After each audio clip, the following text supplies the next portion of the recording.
I'm also going to get my little chat up and ready here because this is also important. All right. So setting goals, crushing them, your path to recruitment riches. I am going to tell you a teensy bit about myself, just so you know where I came from, what I've done. I've been in this industry for over 17 years, started my own agency when I was 24. I am 40 years old now. Yay. So I started Techies, which is a tech recruiting agency, all contingency stuff.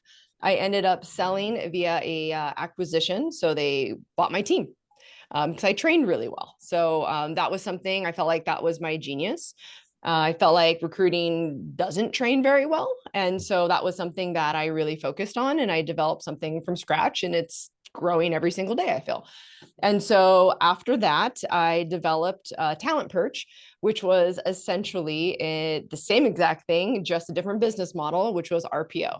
So people would rent my recruiters, and I stayed in tech and dealt with the same kind of clients. And that was really fun. And I still have Talent Perch. And then I started, well, before that, I started the Millionaire Recruiter. So that's my YouTube channel. I don't know if you've seen that at all, but essentially I'm just helping other people be millionaire recruiters. I mean, we can all do that. I think that there's tons of money that could be made in recruiting. So I want to know, we're going to be very upfront. We're going to be very transparent. I hope everyone as a recruiter today is transparent. What is a question we have to ask every single candidate?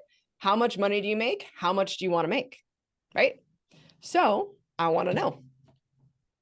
Safe place. This is fun. Let's make some money. I want to know, how much money did you make last year? How much money do you want to make this year? Safe place. Let's put it in the chat. Let's be real with each other. I'm going to wait because I want to see it. You don't put it out there, it's not going to happen. That's what today is about. So what I'm really excited about, and what I talked to the deans about, sorry, I love that. What I talked to them about in the last couple of months is, kumbayaing and making sure that we're all in this together, that we all make money together. And like I said, there's tons of money to be made in this industry, and that we're not taking any money from each other. We're just helping each other. So here we go. Let's do this. I would also like to know, you don't have to do it at this moment. Let's focus on money. Curious to know what industry you're in, because that kind of matters. Oh, we see some sad faces. It's okay. Last year was last year. Here's what's super exciting about this, and this is why I love talking about goals and mindset and stuff like that, is you can say you had a bad year. You can say you had a bad day, but I'm going to fight you to change that. You had a bad hour. Okay. You had a bad client. You had maybe not as much focus. So maybe you were in the wrong industry. Who knows? There's all sorts of things that can happen, but let's not have it say it was just bad. All right, we got 140, 100s, 150, 200, 70. No, I want profit. I want to know profit. But we got tech. Yay. Hey, tech recruiter. All right, 450. There we go. I want them higher. Let's get high. Let's get high. All right, let's go. Here we go. Okay, so as we saw the money, are we thriving? Did you exceed your rev goals? Are you a tweener? Are you like close? Or are you just surviving? Are you just scraping by? Feel free to put that in the comments. Let's be honest with each other, okay? Because again, we're here to support each other. I've heard it. I will tell you that even though I sold my company, and that seems like a high to everybody else, right? After I sold my company, it was like the worst year of my life. Now, financially, was it? No. But mentally, it was the worst year. Imposter syndrome, like hardcore. Okay. So I've gone through a lot of this stuff. So we talk about those things. Surviving. A lot of people are just surviving right now. Okay. So this is why we're talking about it. I think the market's shifting. I feel it shifting. I get excited. I get the money chills. But the thing is, you can't start thriving until you know what you're going after. And this is what goal setting is all about. So here's what we're going to talk about: two different things. I don't know if I think most commonly people talk about SMART goals. So SMART goals, I don't know, they feel a little boring to me. So I like to talk about more like clear goals, but SMART goals: specific, measurable, achievable, relevant, time bound, right? Clear goals, though, collaborative, limited. So it's still like time, right? You have to have a time frame, but emotional. There has to be a connection. You have to have a why to your goals. So I want to know, why do you want to make a certain amount of money? What's your why? Not just pay bills. There's got to be an emotional connection to that. Okay. Appreciable, refinable. So you can adjust your goals. So here's what's interesting about adjusting your goals is that if you don't constantly adjust, you might feel like either a constant failure, or you might feel like the opposite, you're not pushing yourself enough. So you have to constantly look at your goals and constantly say, am I doing all that I can? Or am I living in like a fantasy world? Because that happens too. So this is why we got to attack it. So now I want to know, oh, there we go. Jeannie, I love it. Leave a legacy for my kids. So I'm going to have a little moment here for a second, because I like that you said that. So there is this notion that anyone that's money motivated isn't doing things for the right reasons. I completely disagree. I am completely motivated. The fact that I love what I do is super great. But at the end of the day, I'm here to make money, period. And here's why. I spend more time with my kids, right? That's a really cool thing. I get to do what I want when I want. I don't get to have to look at prices. I can travel what I want. Here's the thing. You don't get time back. I get to contribute to any charity I want. I get to feel good. I contribute to a lot of children's charities, and that makes me feel really happy. I get to contribute to a lot of women's charities, spend a lot of time doing that. That makes me happy. So think about things that make you happy that you can do more of if you had more money. So how do you hit your goals? First of all, does anyone make goals? Think that through. So put in here, do you create a detailed plan that you stick to? I'd love to know who does that. Not many do. Okay. B, do you set goals and adjust as you go? C, do you work on goals when you feel motivated? Because that's, sometimes people are like, oh, I'll think about this every month or so. Or D, you don't actively set goals. You just wing it. What goes on?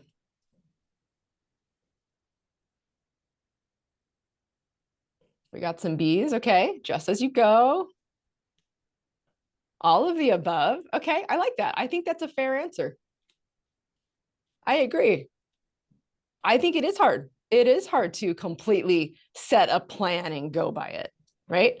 Like, that's why you have to have little cheat sheets. So I order HelloFresh, which is the meal plan that comes, and it doesn't cook for you, but it comes with all the ingredients. It tells me how to do it. And I feel like a winner, feel like the best mom ever, because it's a home cooked meal, but I didn't have to go to the grocery store and get it, right? So there's a lot of cheat sheets in order to help you achieve what you want to achieve. So here's what I do now. So I talked to you a teensy bit about, after I sold my company, I had imposter syndrome, right? So I crumbled. I crumbled like a cookie. I'm not going to like spend all day talking to you about that, because that's a long story. But what I realized is that as a recruiter, there's a roller coaster that you go through. If someone doesn't accept your offer, you crumble, right? If someone accepts your offer, you're on this crazy high, and you might get into what I call fat cat syndrome, which is you stop working, you take your foot off the gas, right? Which is a total disaster, because you don't feel that pain until 2 months later. So what I realized was I want to feel like a whole human being. So I need goals in every aspect of my life. And what that means is I need goals. I need personal goals. I need my health goals. I need goals with my kids, my relationship, my career, and my family. In my opinion, those are all different goals. Okay. Then I have my reach goal, which is like a stretch. If I get this year, I'm super, super stoked, but I'm not going to be really upset if I don't, but I want to do it within like the next 2 years, and then I have my ultimate goals, which is like, I'm doing this before I die, hopefully within the next 10 years, I'm thinking like retire. And here's the thing, when I say retire, by the way, I mean, I don't have to work. I choose to work. Those are two different things in my opinion. So I really want you to section out your goals based off of this.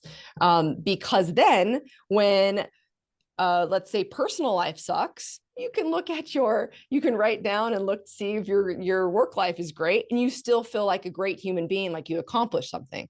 If your work sucks, well, guess what? Maybe you did something great in your personal life and you're hitting that and you feel really good. The point of the matter is that if mentally you don't feel whole, you don't come like your whole self to work and you're triggered. And if you're triggered, you're not in your A game. If you're not in your A game, well, guess what? You're not making the money that you're going to want to.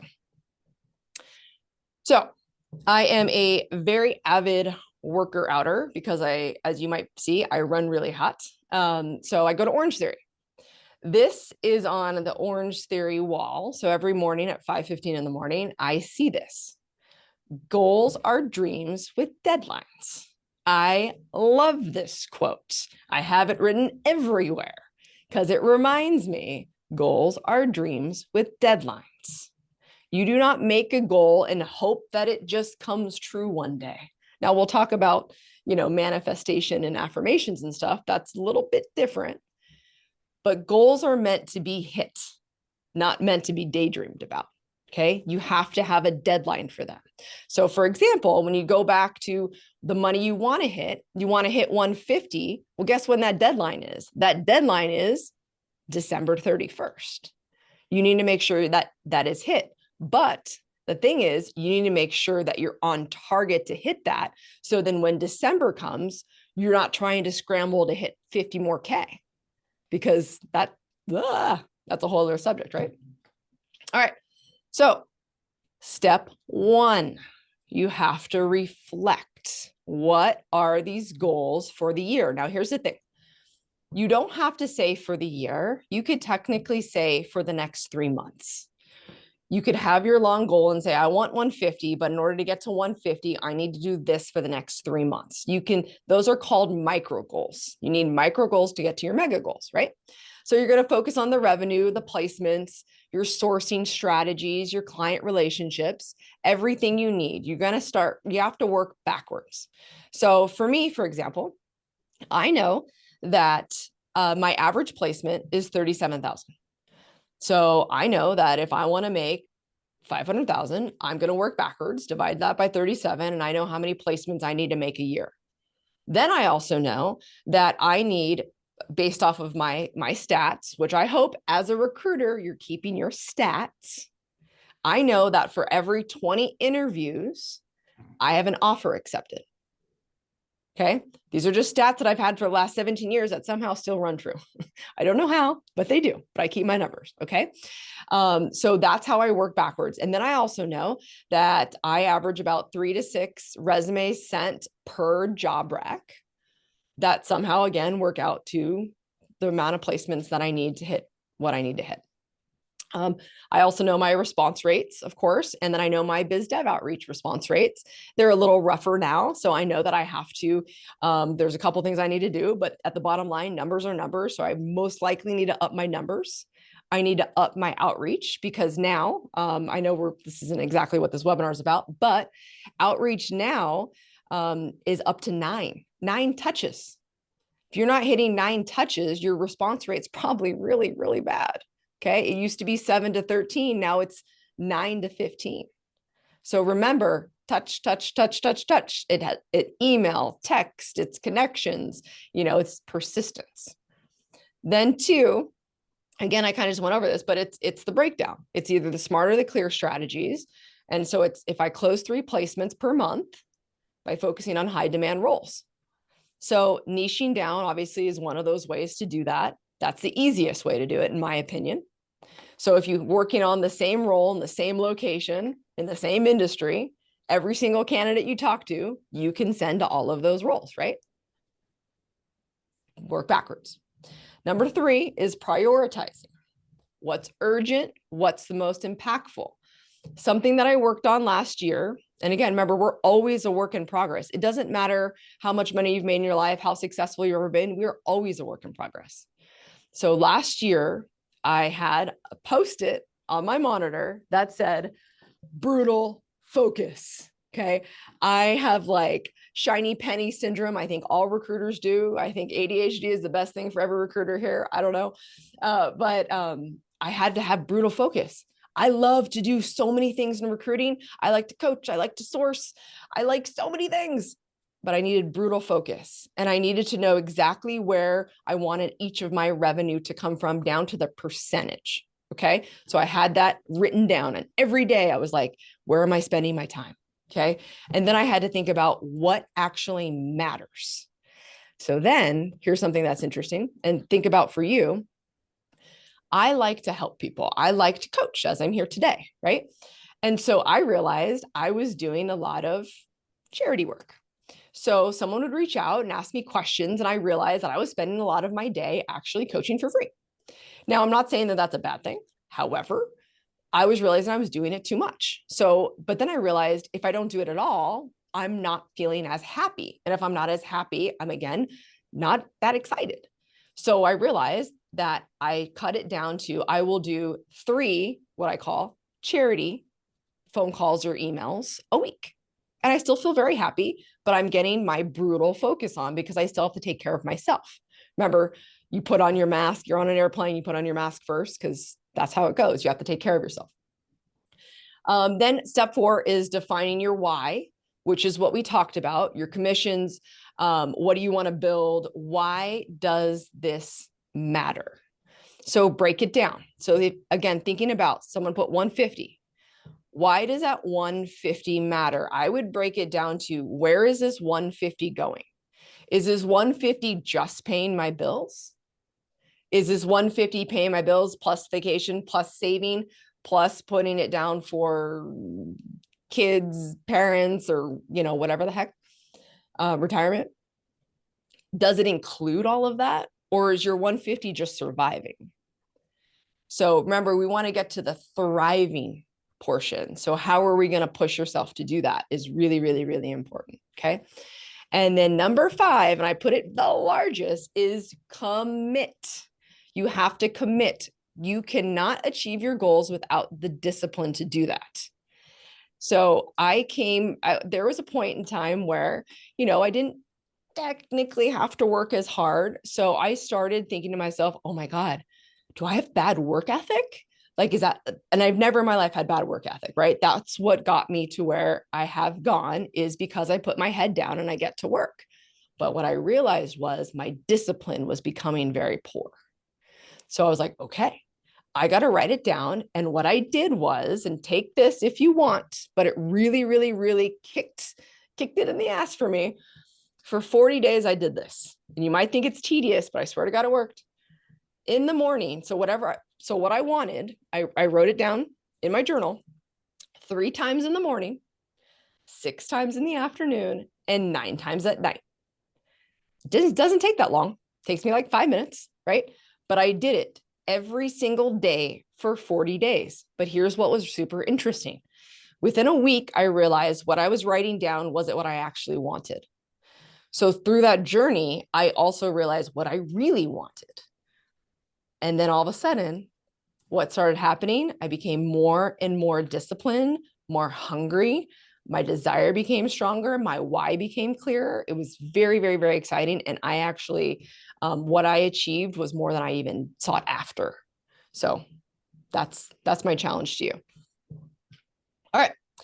Here's the thing. Avoiding the beehive effect. So everyone knows LinkedIn is messy. You will see everyone branding themselves, which, by the way, I do want to do a webinar on that. If you want that, let me know. Branding yourself is absolutely key, but here's what's not key. Do not do it because you think you have to. Do not write a post because somebody told you to, okay? I have one of my old employees. He's the only one that didn't go in the acquisition. He was like, look, this isn't for me. I'm going to open up my own agency. Cool. He's one of the most successful recruiters I know, yet he posts once a year because it doesn't work for him. That's not him. He is very much an introvert. He wants nothing to do with posting or branding and whatever. That's not for him. But he's laser focused. He is the most brutally focused recruiter I know, and he doesn't waste any time. There's no fake busy. Okay. So do what works for you. Don't get too caught up in trends, and don't ignore your genius. So here's a question for you. Recruiters, What is your genius? What do you do really well that you could stand up here and teach someone in recruiting? What do you do really well that you could teach somebody? What's your favorite thing in recruiting that for sure you could stand up and run circles around somebody? You're like, got this. We got candidate experience, consultative, meaning like strategy. Yeah, cool. I like it. What else? You guys got to stand strong on what you're good at. Relationship building. Uh-huh. Conducting interviews. Oh, okay. Coaching on job search and tips. So curious about that. Do you charge for that? Niche, building the right teams, sourcing, getting the candidate's head. Oh, I haven't heard it said like that. I like it. Okay. Can experience following up. Following up is key, right? Subject matter expert. Does that mean tech too? I like it. Yeah. So I feel like my genius is sourcing. I love to do it. It's super fun. Oddly, I can do it in my sleep, I feel. But yet it energizes me. It's really fun. The thing too is if you are following other recruiters and you're just, I guess, again, following just like the trends, like, like when there was layoffs and everyone's upset and you're reading the posts, and that's what we don't want. You don't want to, follow what everybody says. Your creativity is going to go away. You're going to have inconsistent results. So for example, my favorite sourcing technique is I tangent source. By far my favorite, use the most. I probably use it 85% of the time. But if I tell you to do that and you'd be like, I didn't get great results with that. Well, guess what? It's because it's not what you like to do. I could teach you how to do it really well, but if you don't enjoy to do it, then again, that's not your authentic self. You might have a better technique. Maybe you're a sniper sourcer. Maybe that's what you're better at, right? So you're going to get inconsistent results if you try to go off script and not really learn how to do it, or I should say not enjoy doing it. Or like, let's say I'm coaching you and I'm trying to, must tangent source, and you want my approval because you're like, oh, I hope that Brianna thinks I'm doing a really good job. It doesn't matter. Whatever gets you results is what's good for you. Period. Okay. Going back to the branding thing, whatever you enjoy doing, don't do it for the comments. Don't do it for the likes. Do it for what gets you business. All right. This is something that I really like to talk about, developing a positive relationship with failure. So most people hate failure. They cringe. Question. When an offer is declined, do we cry? Does it ruin our day? What happens? Does it motivate us? Like, what happens? Should motivate you. It should, right? Yeah, heck yeah. It's a Motivates them. motivator. Every no is one close step closer to a yes, right? Yeah. But Dean, I got to tell you, most people, it does, to Jean's point, it ruins their day. Like I had a lot of employees that are like, I got to go home. And I'm like, you're not going home. We're going No, to fight through why? this. You got to get back to work and find more candidates. That's what happens when recruiters put all the eggs in one basket. Yeah. Here's something I'm going to ask. So, a lot of people do not get recommendations from candidates or clients they didn't have a placement at, right? That's Hmm. normal, but Yeah. that's wrong because you still had success. You still did right by the candidate. You gave them the interview, did a great candidate experience. You helped them throughout their journey. You helped the client. There's all those wonderful things you did for them. So you should go ask them for a recommendation. You should go ask them for a referral. But most clients don't. Most recruiters don't because they feel like a failure. That's not right. So if you embrace failure and flip it, like Dean, like you just said, you will be so successful. So the reason why I opened up my own agency and the reason why I feel like I continue to be successful with a few stumbles here and there is what my stepdad said to me. What is the worst thing that can happen? You can always make more money. And what that stems from is pure confidence.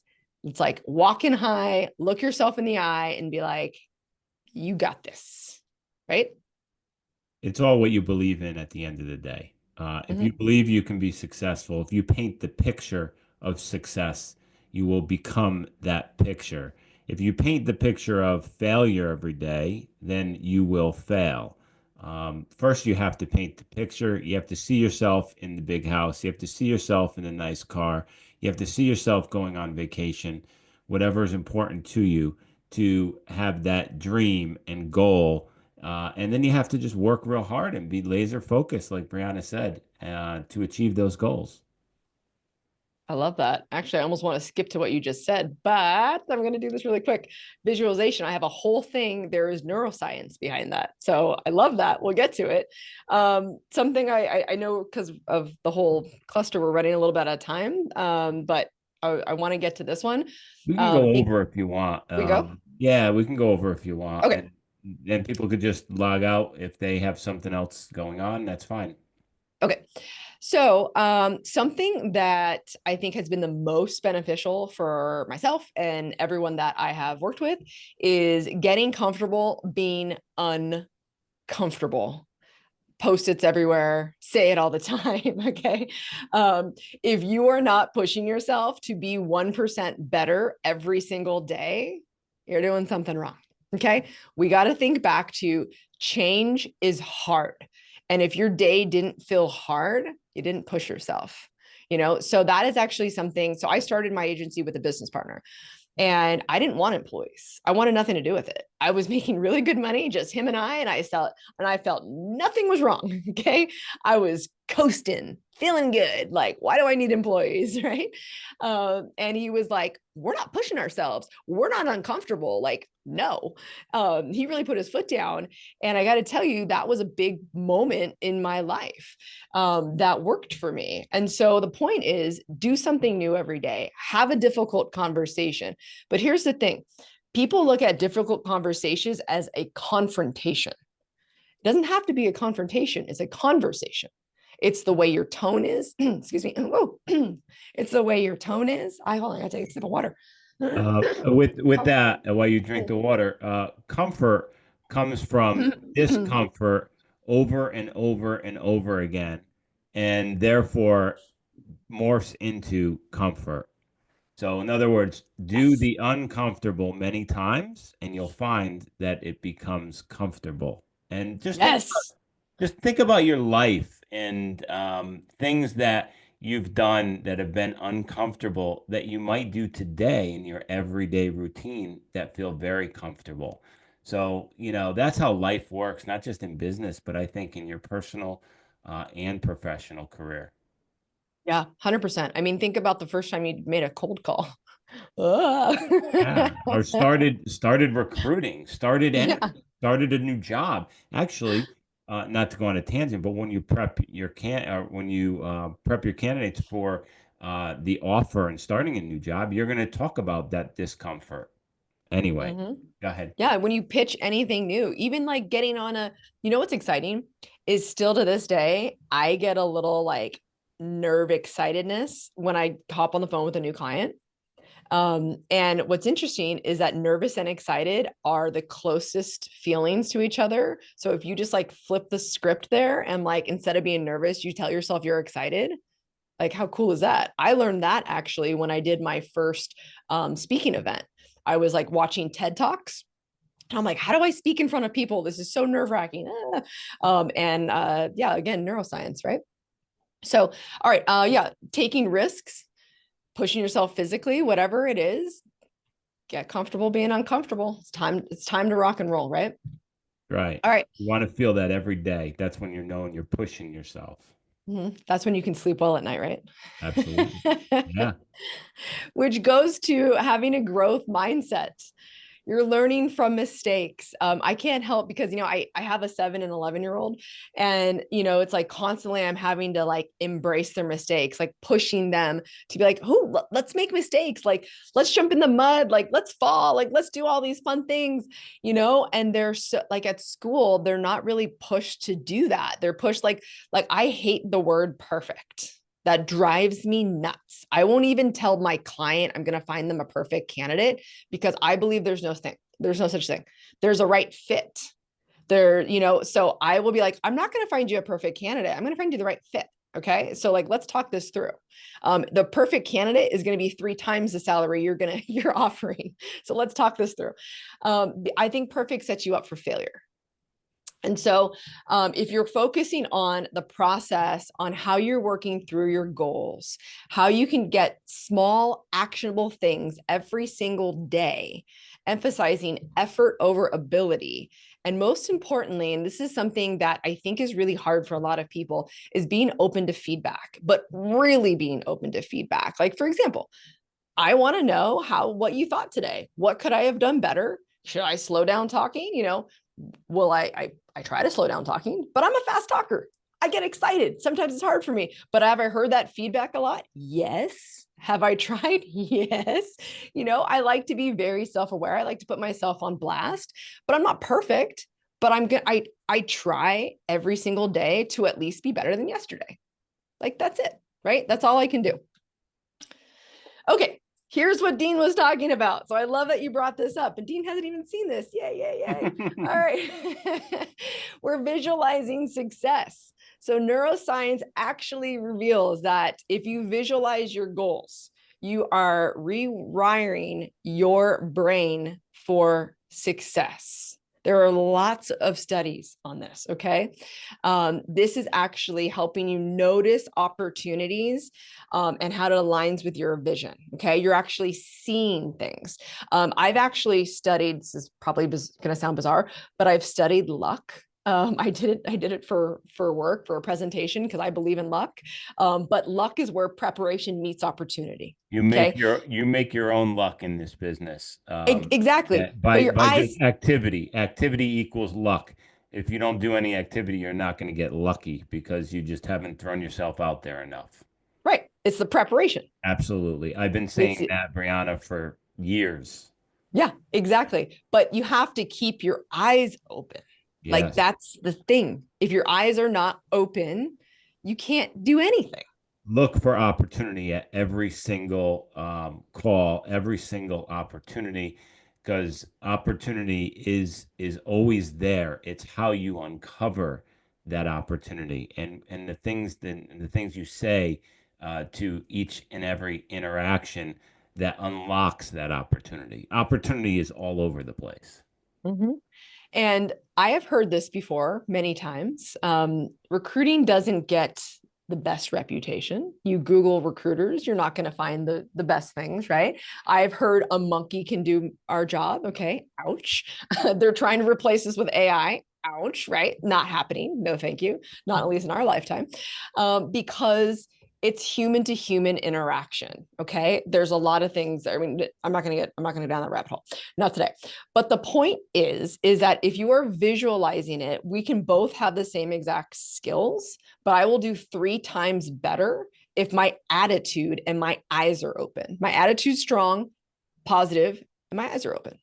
Now, when I say I have a positive attitude, it doesn't mean that I'm blind to that bad things happen.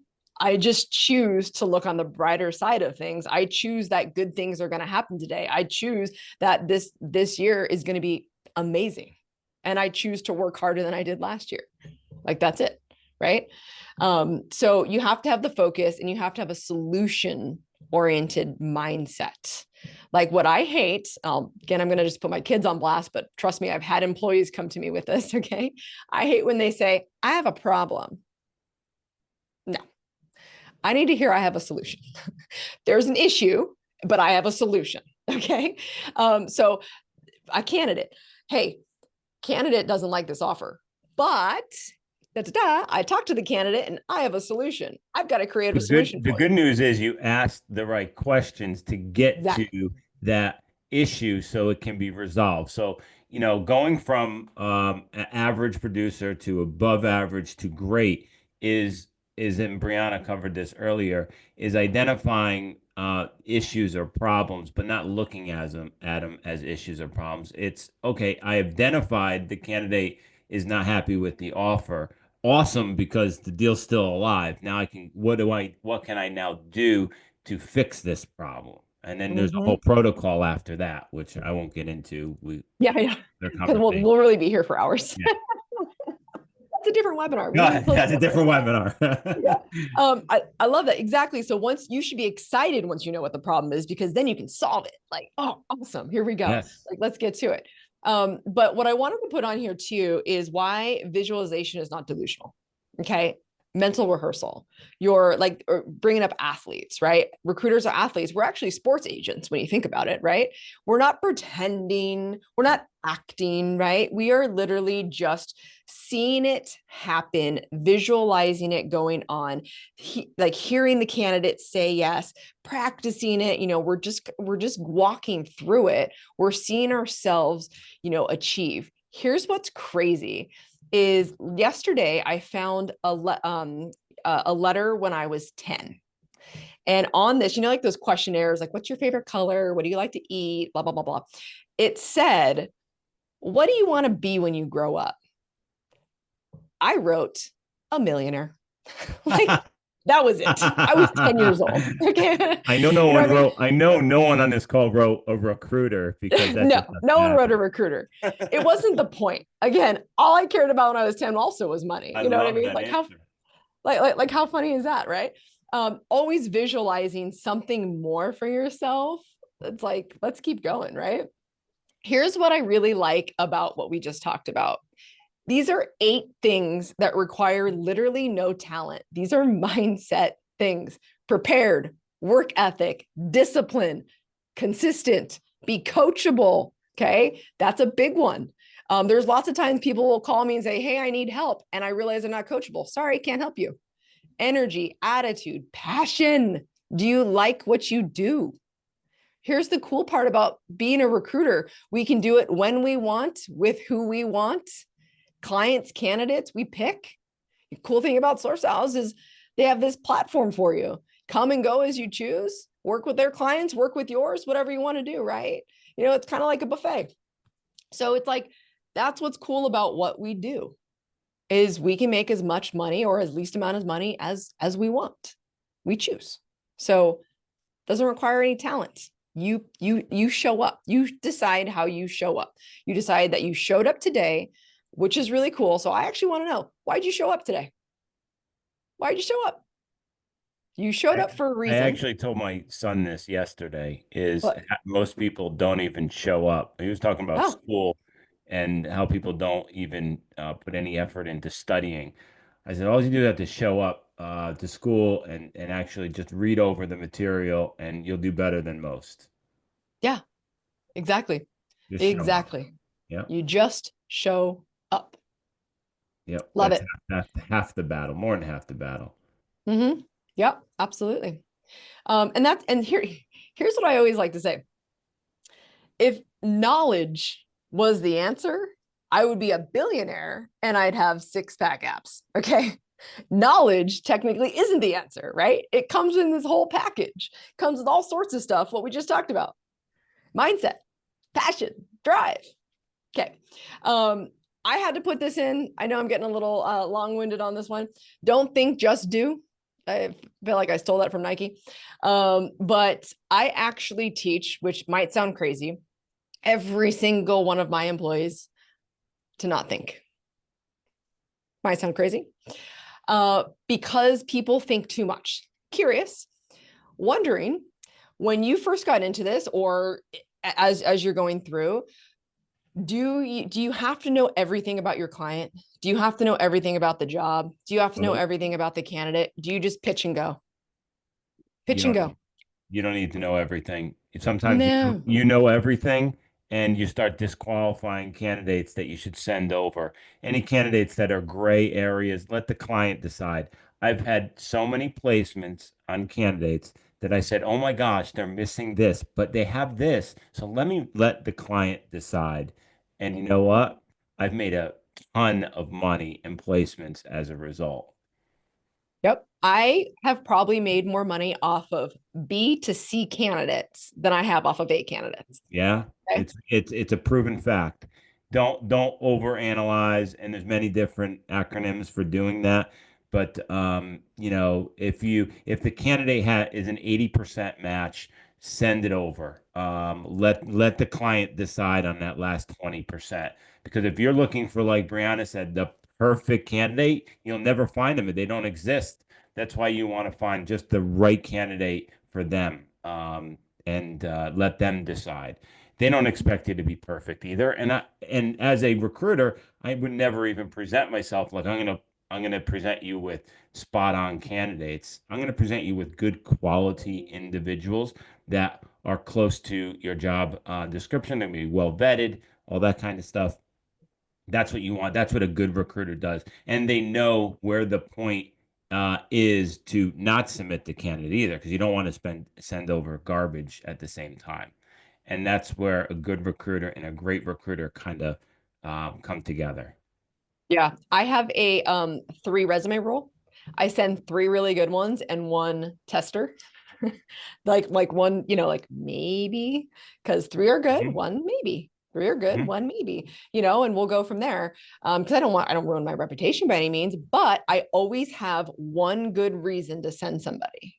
Now, I don't try to Mhm. trick them, but I call it out, like Dean was saying. I call out and saying, hey, I know they don't have this, but I sent them because of this. And it's to Absolutely. attach. In your write up, Yeah. you write, they don't have this. However, I think they're strong here, here, here, and here. And you mix those in with your A submissions. So you want to send A, B, and C submissions over to a client always. And another thing with the client, for example, so I definitely had some people who were like, oh my God, I can't pitch this client. I don't know everything about them. It would take them like hours to learn a client. And I would be like, oh my God. And I drive me nuts. The key is learn how to sell a client. There's all different types of sells, right? And it's not knowing everything about them. It's just knowing why people will join them. And lots of times you don't know why people will join them until you talk to the candidate, because you need to know what their motivators are. So that's a whole other subject too, right? Okay. So don't think, Absolutely. just do. This is why this is all sorts of stuff. Curious on what's going on in your guys' head, but decision fatigue, that's real. Okay. That's for sure real for me. Decision paralysis, I hear that probably more often than not. I would say, especially last year, 80% of the people I coach have said that. Identify what you're scared of. Here's something interesting. A lot of people said they are scared of success because that is a taught behavior. Really? Here's what I mean by that. And I will say it's a lot. I see a lot of women having this issue. A taught behavior, meaning that could you go to your family's event and sit around a table and say, oh yeah, I made 500K last year, and feel like super cool with it. If you're embarrassed to say you made 500K in front of your family, that you're scared of success. You're embarrassed. So just think that through. Okay. Um, it's complicated. You're nervous. I have some people that I know that they are scared of success, and they Mhm. actually will tell people that they don't have money here and money there, and but they're Mhm. really, really successful. So that's very true. Yeah, it's like you're leaving people behind. You don't Yeah. want people to feel bad. You don't want people to judge you. Um, when I was younger, so when I got my first cool car, like my first Mercedes, I'll never forget. I had a party and my aunt came in. Ooh, whose fancy Mercedes is that? Like in that like tone, and I was like, felt like this small little like squirrel. And I was like, oh my God, like I need to get over that. Like that's my issue, right? Like, yes, that was very rude, but like that was my issue that I had to get over, right? I had to be okay and stand up and been like, hell yeah, that's mine. Like I earned that. But that's hard. It is hard. Fear of not being good enough. Uh, let's see. You have to react, pivot, learn, move forward, repeat, essentially, right? That's what recruiters do. Boop, boop, boop, boop, boop. You got to keep moving. You don't keep moving, you're going to get left, period. Urgency is the key of recruiting. If we haven't figured that out, we got to start over, right? I did. And here's the thing, I have to mention this because I'm assuming that if someone does this, more people do this. Someone said that a part of their process, and I guess they learned it from Robert Half, so I don't know, that they will not send a resume immediately to the client, that they wait until they have 3 resumes, and then they'll do like a block interview process. Bang. Anyways, I don't, That's the ew, worst yeah, thing I think I've ever heard as a agency yeah, recruiter. yeah, ew, Time exactly. kills deals. Yeah, exactly what I thought, Stormy. Ew. I was like this, like listening to it, and they're like, that's the Robert halfway. And I'm like, ew.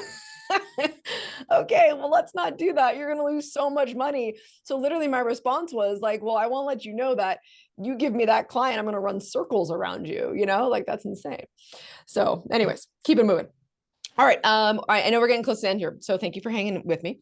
Affirmations are a really big deal in my life. I don't know. Does everyone have affirmations here? If you do, I would love to know what they are. I would love for you to share them. They definitely changed it for me. A little mini story here is quite a few years ago, maybe 8 or so years ago, I decided that running or doing a marathon was not about preparation. It was about mindset. And so one of my employees dared me to put my money where my mouth was. Okay. And I hate running. I only run when being chased. Okay. Like running to me is like awful. And so I was like, okay, what do you mean? He's like, go complete a marathon. So I said, fine. So I did the LA marathon twice, mind you, no preparation, have never ran a mile before, did the LA marathon. I fast walked. Okay. It took me 6 hours, but I did it twice. So there. And that's my claim to fame. And so what I did was I came up with an affirmation that would basically make sure that I wasn't thinking about how tired I was. I wasn't thinking about, I can't believe I did this. I can't believe I made this bet. I wasn't thinking about all these crazy people running ahead of me. I'm very competitive. I wasn't thinking about me being probably the last person to show up in Santa Monica. I was like, there's so many things I wanted to turn off. And so that's how I realized what affirmations were. I didn't have any before. So my affirmation was, I will be rich, filthy rich. I will be rich, filthy rich. And I am telling you, for 6 hours, I repeated that for 6 hours. Okay. And I finished. I survived. And for some reason, I did it again. So anyways, the whole point is that identify your intention. But for me, I identified that, like how I talked about in the beginning, money for me means time with my kids, time to do what I want to do. Okay. You can't get time back. So for me, saying I'll be rich, filthy rich means time. So that just motivated me. So think about what motivates you. Make it very personal, short, sweet, to the point, something that you say all the time, all the time, all the time. Write it down, say it in the mirror, be able to say it out loud to anyone and everyone. Don't feel silly about it, say it out loud. Sometimes I probably say it out loud. I say it when I work out. Like anytime anytime something is hard, I say it. Now it's been so long since I've had that affirmation. I kind of felt like it was becoming more about like, like when you walk down the street and you go, hey, how you doing? But you don't like stop to hear how they're actually doing. It's like a habit. It was becoming more of like that for me, and it wasn't pumping me up as much as normal. So I had to come up with the new affirmation. And the new affirmation is money loves me and I love it.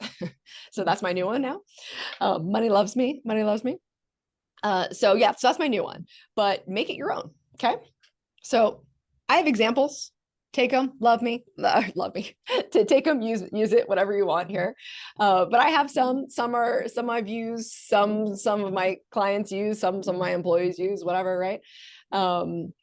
But use your own. I'm limitless. No. Okay. Actually, this one I love so much. I say it all the time. And as a recruiter, I think it's amazing. No one affects my ability to do my job. That one pumps me up so hardcore because we can only control so much, right? But no one gets in my way. So the client's in my way, the candidate's in my way. I'm going to figure out how to problem solve all of that and just bulldoze it. Okay. In a very nice way, but bulldoze it. Okay. No one gets in my way. So if I have I like to schedule everything. No one gets in my way. I like to present offers. Nobody gets in my way, stuff like that. Okay. All right. Last but not least, I can't help this. I think this is last. I have this because I don't know. I love it. So I started, I feel the most confident when I'm standing. And so I started presenting offers when I stand. And so I ended up, all my employees started doing that. We all were standing and presenting offers. And I learned that if you smile while you're talking, they feel it on the other side. So we started doing that. And so like that little power pose, like felt really cool and strong. The 30-day challenge here, this is something that I teach. It jump starts every single desk, full desk. So I highly recommend it. But essentially what it is reach out to 100 people a day and 20 companies for biz dev. Okay. And that is for 30 days. It jumpstarts any and every desk, hands down. Is it a lot of work? Yes, it is, because it will snowball, right? You should get 5 clients from it. And then naturally what happens is the candidates you get from it, because it's a higher response rate, you're going to start using those candidates, because then you're going to not only place them places, but you're going to start using them as pitch candidates to those companies. Okay. That's a long story. Mindful moments, definitely take that time for yourself. If you are not taking 15 minutes to yourself a day, you are cheating yourself. 15 minutes a day, please. You are worth it. Please do not tell me you're not worth at least 15 minutes a day. Yeah, dance it out. Love to dance it out. But that's doing something for you. At the end of the day, you're doing something for yourself, right? Journal. So I do have a growth and success journal, which is kind of what I was talking about before with the whole setting your goals for each sector of your life. So what I do on a very regular basis, every 2 days, every 3 days, whenever the heck I feel like it, basically, but I don't go longer than a week. I will write small little wins in every sector of my life. So whether it was like me and the kids had the best Disneyland day, or killed the workout, had a personal record, or hey, I closed 2 candidates today, whatever it was, right? I'm going to write down whatever my small wins are. And then per month, I get to go back and reflect, especially when I'm having a shitty day. I get to go back and reflect like everything I've done, right? Because let's be honest, we feel like failures sometimes, right? Like that sucks. Yes, Jackie, 100 people a day is for finding companies to recruit for or finding candidates. So I'll keep it easy for a second. So let's just pretend you have no business. Now, obviously, we know Source Files has business, so you always have business, but let's just pretend you have no business. You are reaching out to 100 candidates with the thought process of placing them somewhere. So it's kind of like the chicken and the egg. What comes first? In theory, it comes at the same time. So you're reaching out to 100 candidates. So let's just say you're placing product managers, because remember, niche. Product managers in the Bay Area for fintech, whatever. So you're reaching out to 100 product managers a day. The 20 companies a day for biz dev is to fill product manager roles in fintech in San Francisco. So the overlap is every single day. And then you're just going to have to kind of pretend as if that you have roles for them. Now, again, going back to at least you have Source Owls, is hopefully you'll be working on some of the roles you already have through them and reaching out to those candidates. But 100 candidates, you should have so much activity for sure. And again, once you have enough candidates, you'll be using those amazing A players to get more clients. So that's what I mean by that. Positive self-talk. Here's the thing. We are our own worst nightmare all the time. I don't know why we hate ourselves so much, but here's the thing. I'm sure everyone can relate to this. If you say awful things to yourself, okay, actually, let me ask you a question. Some of the things you say to yourself, would you ever say to your neighbor, to your friends, to your kids? No. Some of the things we say to ourselves, we would never say out loud and never say to another human being ever, right? So why are we so mean to ourselves? Great question. Yeah, visualizing success, set intentions every single day. You should know what your intention is. Be an intentional sourcer. Know what you're doing. Do not be fake busy. By fake busy, meaning like do not get on a call with the candidate that you don't know what you're going to talk to them about, or you don't know that they're good for something. So Dean, what are your goals? What's your daily, like what's your jam? Like, so you're a recruiter. What are you doing? Well, I don't recruit anymore, but I Oh, do I have done recruiting for a long time on my own, for many years, probably 18 years. And my goals, I broke them down to what I need to do every day. And my daily goal was really simple, is I need to submit one highly qualified candidate to one of my jobs to a hiring manager every day. And if I don't do that, I stay late. I do whatever the case, whatever I need to do. It doesn't matter if I had 15 interviews going on and I'm, juggling and scheduling. I need to devote at least, a few hours to finding a good candidate to submit to one of my clients, because I know if I don't do that, if I don't submit at least one person out, the 15 people I have in the interview pipeline, once that drains out and I maybe get one placement out of that, if I don't continue to recruit, I know that my rhythm is going to be off, right? So yeah. this is a rhythmic business. So don't just say, "Oh, I have two people in the final steps." What'll happen if those two people don't get offers or the offers fall through? You need to continually feed that pipeline and make sure you have enough people in that pipeline. I usually have 15 to 20 people in some interviewing process, right? Mhm. So if I didn't, I know maybe I need to up that goal of one a day to two a day, because I know my pipeline is getting a little low. So I would adjust accordingly.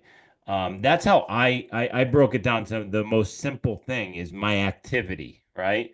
And if I wanted to bill more this year than I did last, what do you have to change? You have to change your daily and weekly activity numbers.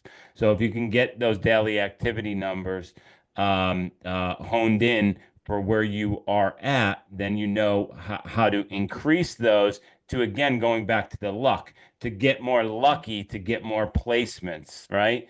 Mhm. And always be learning new strategies, like always be finding a good coach, finding a new tool, going out there in the marketplace and finding better ways to achieve the goals using my philosophy of one to many. How do I do one task that can do many things that I'm currently doing right now? So I'm better as a recruiter. So those are the things that I tried to do to set myself up year over year to increase my billing. Yep. I like it. I like it. Um, Anyone else want to put in the chat as we're thinking about this? We started on how much money we wanted to make, wondering what KPIs you're thinking about, and wondering, do we want to increase how much money we want to make? Thinking about how we're going to do that. So I really encourage you, hopefully you have time right after this. Remember, you can take time for yourself. This is for work. Take 15 minutes after this and write your goals. Write what you want Mm-hmm. and need.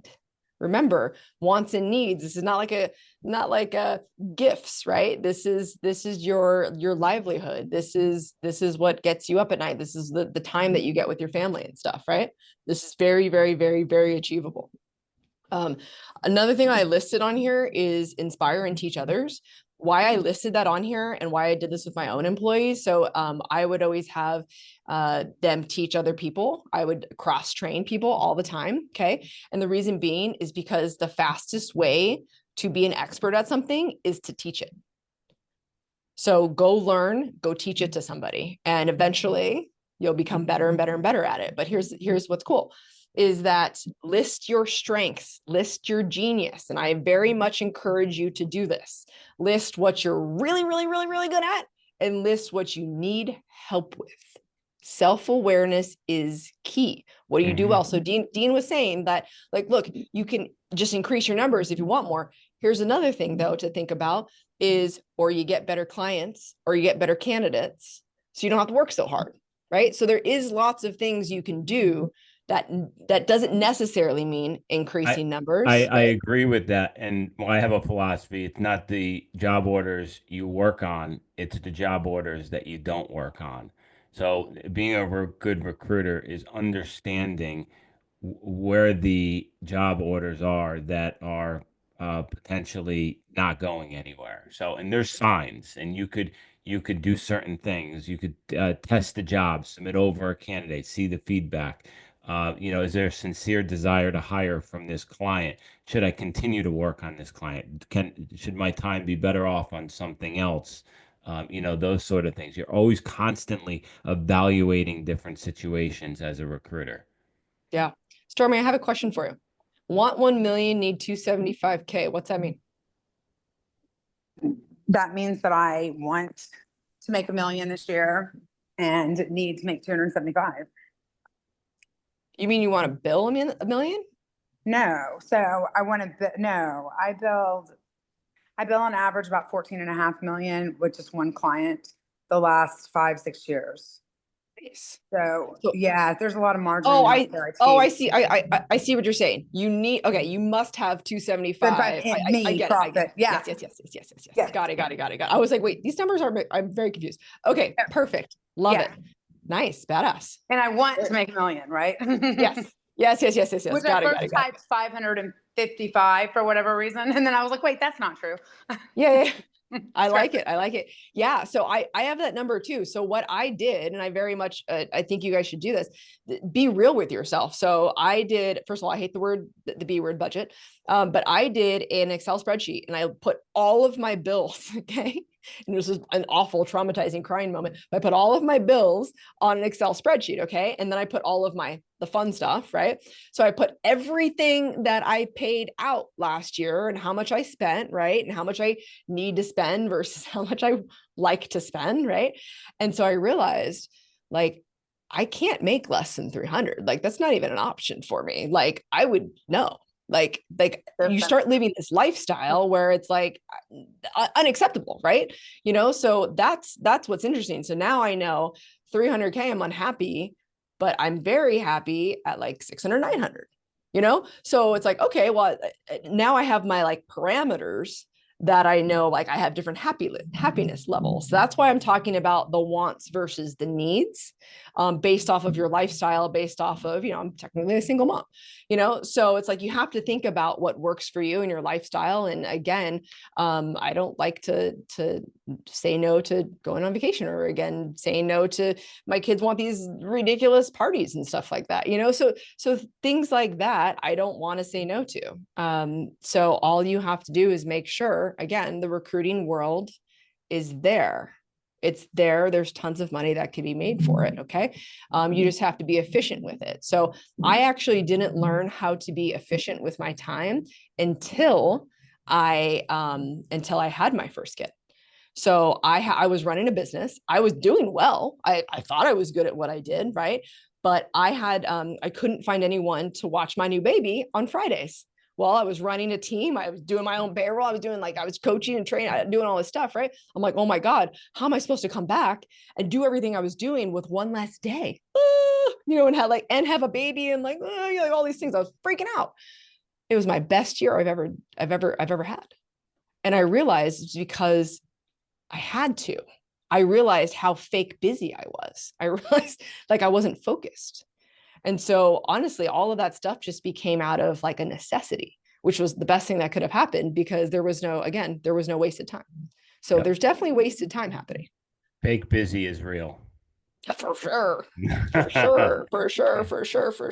I remember asking one of my recruiters, so you're so busy, what are you doing? I'm coordinating all day. Well, you're not a coordinator, you're a recruiter. Go out there and recruit. Allocate the time to coordinate, but you need to recruit. Yeah, because that's what's making you money. Yeah. I love what was just written here. You're the average of the 5 people you're closest to. So my coach told me that about 6 or so years ago. And I was like, well, time to clean house. They're like, you're only as good as the 5 people around you. Mm-hmm. And I was like, okay, I hear you. And I made some tough decisions. Actually, maybe that's probably 10 years ago. I made some tough decisions, and they were good decisions. And you always you hear the saying, you don't want to be the smartest person in the room, right? You want to be around people that push you and support you and that love you and that also push themselves. And it's super important. So yeah, I love that comment. It's hard though. Also, All I right. want to mention that if you take your phone and take a picture and the QR code on the bottom, it'll take you to Brianna's training session with a huge discount as well. So just wanted to bring everybody to that code on the right-hand corner of her screen. Oh yeah, I'm going to end on the next page, so they All can right. see that. But I wanted to just, I believe in, again, transparency and just putting it all out there. But I did this after I got divorced. I reflected on what I actually valued. So I encourage you to reflect on what you value, what motivates you, what inspires you, because I think that this sets the tone for what and who you want to be and how much you want to make and how you want to do it. So I value thoughtful communication, apologies, honesty, self-awareness, constant desire for growth, and I value exercise. This makes me all very, very happy, and this makes me a whole human being, again, not just at home, but at work. So this is what I value. And I thought of it because as a company, you have values as a company, right? And I realized, wow, I don't know what my values are as a human being. So I found this to be a very interesting exercise for myself. So, and it helped me come up with affirmations as well. But yes, so this is all. The deans contacted me a couple months or a few months ago, and really loved the platform, the thought process, and the overall desire to make other people really a lot of money, a new lifestyle, a platform that helps recruiters be better at what they do. And so they've talked me into giving a very, very, very big discount that is only exclusive to Source Owls. But I'm really happy to do it because honestly, if I could go back to when I had Techies, my original agency, I would have done what a Source Owls has done. And I think it's a really great idea. So if you do need any kind of learning, my absolute mega course, which if you click on the thing, will show you everything that it comes with, but it's full desk. So if you need help with biz dev, sales, anything really, sourcing, starts from the beginning. That's what the mega discount is for. Source Owls, but you have to put that code Source Owls with the money sign. And then the millionaire recruiter mindset is something that I very deeply believe in. It's something we kind of went over today with the goal stuff, but it goes a little bit deeper than that. I think that sets the tone. It's a course that I made after I sold. When I talked about I went through an imposter syndrome and I had a full-blown meltdown. It's something that I made after I built myself back up with the help of my coach. And then I have that growth and success journal that I talk a lot about. And so I ended up making a digital thing. You can also have the real thing in hand. I just get asked a lot for it. So I made it. So I put that here as well. But I'm definitely here. I'm going to be doing a few things for Source Owls for a long time. So we're going to have a nice long partnership because again, I believe in what they do and their thought process and their overall synergy. So thank you for having me on. Thanks for being here throughout our technical tragedies. Yeah, we apologize for that. I think we had a good breakout session. Brownie, you were awesome. Big round of applause for all the information you provided everybody. I learned some great tips, and I'm sure that the community did as well. Also, real quick, we sent you a link to our Source Owls exclusive platform. It's called the Source Owls Exclusive. It's on the Mighty Network. I would highly suggest you sign up for that. It's free. It gives all of us an opportunity to learn. We're going to be posting a lot of great articles in there. I started posting stuff a few weeks ago. Brianna is also going to be posting stuff on there and giving some of her insights to different discussions and things of that nature. If you have any questions or you can't find it, just send support a message and we'll shoot you the link to sign up for that community. With that said, Brianna, anything else? Any final words? Oh my gosh, no, I'm just super excited that you all participated because again, that was getting Yes. comfortable, being uncomfortable. Hopefully you wrote some notes, but I would love, connect with me on LinkedIn. I would love for you even to share what your goals are. Keep me posted, please, because I think it's important. Have an accountability buddy, whether it's me, it's anyone, it's your significant other, it's whoever it is, have one, please. It's very, very, very important. I always tell my goals to at least multiple people. And I go, check in with me at this point. It's good. Accountability. Yeah, Yeah. absolutely. Thanks, everyone. Thank you, Brianna. We're in your corner. We want you to build more than you've built before on and off the platform. So let's make it a kick-ass year. Thanks, everyone. Have a great one. Bye. Bye now.